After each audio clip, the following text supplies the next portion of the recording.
ಆ ಸಂಸಾರಕ್ಕೆ ಕಷ್ಟ ಅನ್ನೋದು ತುಸು ಹೆಚ್ಚಾಗೇ ಇತ್ತು. ಹಾಸಿಗೆ ಹಿಡಿದಿದ್ದ ತಾಯಿ, ಕೆಲಸವಿಲ್ಲದ ಮಗ. ಇಂಥ ಪರಿಸ್ಥಿತಿಯಲ್ಲಿ ಜವಾಬ್ದಾರಿ ಅರಿತು ಬದುಕಬೇಕಾಗಿದ್ದಂತಹ ತಂದೆ ಕುಡಿತದ ದಾಸನಾಗಿದ್ದ. ಪದೇ ಪದೇ ಕುಡಿಯೋದಿಕ್ಕೆ ಕಾಸಿಗಾಗಿ ಪೀಡಿಸ್ತಾ ಇದ್ದಂತಹ ತಂದೆ ಮಗನನ್ನೇ ಹತ್ಯೆಗೈದಿದ್ದಾನೆ. ಈ ಬಗ್ಗೆ ಕಂಪ್ಲೀಟ್ ರಿಪೋರ್ಟ್ ತೋರಿಸ್ತೀವಿ ನೋಡಿ. ಮದ್ಯಪಾನಕ್ಕೆ ಹಣ ನೀಡಲಿಲ್ಲ ಅಂತ ಕೋಪ, ಗುಂಡು ಹಾರಿಸಿ ಮಗನನ್ನೇ ಕೊಂದ ಪಾಪಿ ಅಪ್ಪ. ಎಸ್, ಕೌಟುಂಬಿಕ ಕಾರಣಗಳಿಂದಾಗಿ ತಂದೆ ಮಕ್ಕಳ ನಡುವೆ ಜಗಳ, ಮನಸ್ತಾಪ ಇದ್ದಿತ್ತೆ.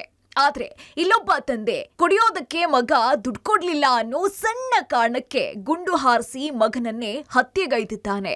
ತನ್ನ ತಂದೆಯಿಂದಾನೇ ಹತ್ಯೆಯಾದವನೇ ಈ ನರ್ತನ್ ಬೋಪಣ್ಣ. 25 ವರ್ಷದ ಈತ ಮೂಲತಃ ಕೊಡಗಿನವನಾಗಿದ್ದು 4 ತಿಂಗಳ ಹಿಂದೆ ಬೆಂಗಳೂರಿನ ಕಾಮಾಕ್ಷಿ ಪಾಳ್ಯದಲ್ಲಿ ಕುಟುಂಬದೊಂದಿಗೆ ವಾಸವಿದ್ದ. ಆದ್ರೆ ತುತ್ತಿಟ್ಟು ಬೆಳೆಸಿದ ಅಪ್ಪನೇ ಮಗನಿಗೆ ಚಟ್ಟ ಕಟ್ಟಿದ್ದಾನೆ. ಇನ್ನು ತಂದೆ ಸುರೇಶ್ ಸೆಕ್ಯೂರಿಟಿ ಗಾರ್ಡ್ ಕೆಲಸಕ್ಕೆ ಹೋಗ್ತಾ ಇದ್ರೆ ತಾಯಿ ಅನಾರೋಗ್ಯದಿಂದ ಹಾಸಿಗೆ ಹಿಡಿದಿದ್ರು. ಇವರ ಮಧ್ಯೆ ಕೆಲ ದಿನಗಳ ಹಿಂದೆ ಕೆಲಸ ಬಿಟ್ಟಿದ್ದ ಸುರೇಶ್ ಮನೆಯಲ್ಲಿಯೇ ಉಳ್ಕೊಂಡಿದ್ದ. ಮನೇಲೆ ಏನೋ ತಿನ್ಕೊಂಡು ಓಡಾಡ್ತಾ ಇದ್ರೆ ಆಗ್ತಾ ಇತ್ತು. ಬದಲಿಗೆ ಎಣ್ಣೆ ದಾಸನಾಗಿ ಮಗನ ಬಳಿ ದುಡ್ಡು ಅಂತ ಪೀಡಿಸ್ತಾ ಇದ್ನಂತೆ. ಅದೇ ರೀತಿ ನಿನ್ನೆ ನರ್ತನ್ ಬೋಪಣ್ಣ ಮತ್ತು ತಂದೆ ಸುರೇಶ್ ನಡುವೆ ಗಲಾಟೆ ಆಗಿದೆ. ಸುರೇಶ್ ಕುಡಿಯುವ ಸಲುವಾಗಿ ಹಣಕ್ಕಾಗಿ ಮಗ ನರ್ತನ್ ಬೋಪಣ್ಣನನ್ನ ಕಾಡಿದ್ದಾನೆ. ಇದರಿಂದ ಬೇಸತ್ತಂತಹ ನರ್ತನ್ ಹಣವನ್ನ ನೀಡದೆ ತಂದೆಯನ್ನ ರೂಮ್ನಲ್ಲಿ ಕೂಡ ಹಾಕಿದ್ದಾನೆ.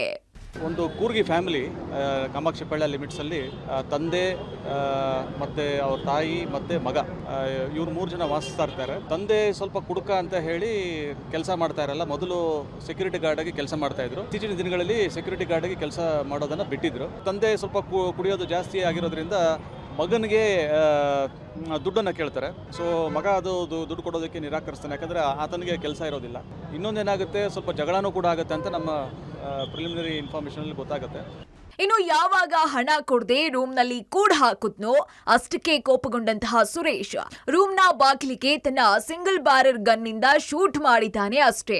ಸಿಂಗಲ್ ಬ್ಯಾರರ್ ಗನ್ ಬಾಗಿಲ ಜೊತೆಗೆ ಮಗನ ತೊಡೆಯನ್ನು ಸೀಳ್ಕೊಂಡಿದೆ. ಒಂದ್ ಕಡೆ ಕಾಲು ಸೇರಿದ ಗುಂಡು, ತೀವ್ರ ರಕ್ತಸ್ರಾವ ಉಂಟಾಗಿದೆ. ತಾಯಿ ಮನೆಯಲ್ಲಿ ಅನಾರೋಗ್ಯದಿಂದ ಹಾಸಿಗೆ ಹಿಡಿದಿದ್ದ ಕಾರಣ ಸಹಾಯ ಮಾಡಲಾಗದ ಸ್ಥಿತಿಯಲ್ಲಿದ್ರು. ಆಗ ನರ್ತನ್ ತನ್ನ ಸಹೋದರರಿಗೆ ಫೋನ್ ಮಾಡಿ ತಂದೆ ಶೂಟ್ ಮಾಡಿರೋ ವಿಚಾರವನ್ನ ತಿಳಿಸಿದ್ದಾನೆ.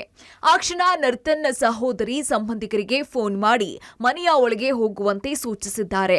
ಅಧಿಕ ಸಮಯ ರಕ್ತಸ್ರಾವ ಆದ ಕಾರಣ ನರ್ತನ್ ಆಸ್ಪತ್ರೆಗೆ ಸಾಗುವಷ್ಟರಲ್ಲಿ ಚಿಕಿತ್ಸೆ ಫಲಕಾರಿಯಾಗದೆ ಸಾವನ್ನಪ್ಪಿದ್ದಾನೆ. ಸಿಂಗಲ್ ಬ್ಯಾರಲ್ ಒಂದು ವೆಪನ್ ಇರುತ್ತೆ, ಗನ್ ಇರುತ್ತೆ. ರೂಮ್ ಒಳಗಡೆಯಿಂದ ಅವರು ಫೈರ್ ಮಾಡ್ತಾರೆ. ಅದು ಫೈರ್ ಮಾಡಿರೋದು ಡೋರಿಂದ ಹೊರಗಡೆ ಬಂದು, ಡೋರಲ್ಲಿ ತೂತಾಗ್ಬಿಟ್ಟು ಹೊರಗಡೆ ಬಂದು ಈತನಿಗೆ ವಿಕ್ಟಿಮ್ಗೆ ಪಕ್ಕದಲ್ಲಿ ಕಾಲ ಕೆಳಗಡೆ ಅದು ತಗಲುತ್ತೆ. ಹಾಗಾಗಿ ಆತ ಇಮಿಡಿಯೇಟಾಗಿ ತನ್ನ ತಂಗಿಗೆ ಫೋನ್ ಮಾಡ್ತಾರೆ. ತಂಗಿ ಬರೋಕ್ಕಿಂತ ಮುಂಚೆನೇ ಅವರೊಬ್ಬರು ಫ್ರೆಂಡು ಬರ್ತಾರೆ, ಅವ್ರ ಕಸಿನ್ ಬಂದು ಅವ್ರನ್ನ ಆಸ್ಪತ್ರೆಗೆ ಸೇರಿಸ್ತಾರೆ. ಆದರೆ ಆಸ್ಪತ್ರೆಯಲ್ಲಿ ಅವರು ಮೃತಪಡ್ತಾರೆ. ಅದನ್ನು ಪೋಸ್ಟ್ ಮಾರ್ಟಮ್ ರಿಪೋರ್ಟ್ ಕೂಡ ನಮ್ಗೆ ಬರ್ತದೆ. ಈ ವಿಚಾರದಲ್ಲಿ ಅವ್ರ ತಂದೆಯನ್ನ ನಾವು ಅರೆಸ್ಟ್ ಮಾಡಿದ್ದೀವಿ. ಸದ್ಯ ಕಾಮಾಕ್ಷಿ ಪಾಳ್ಯ ಪೊಲೀಸರು ತಂದೆ ಸುರೇಶ್ನನ್ನ ಬಂಧಿಸಿದ್ದಾರೆ. ಅದೇನೇ ಇರ್ಲಿ, ತಂದೆಯ ಕುಡಿತದ ಚಟ ಮಗನ ಪ್ರಾಣ ಕಿತ್ಕೊಂಡಿದೆ. Narasimhamurthy, Gavinagamangala, crime bureau, public TV.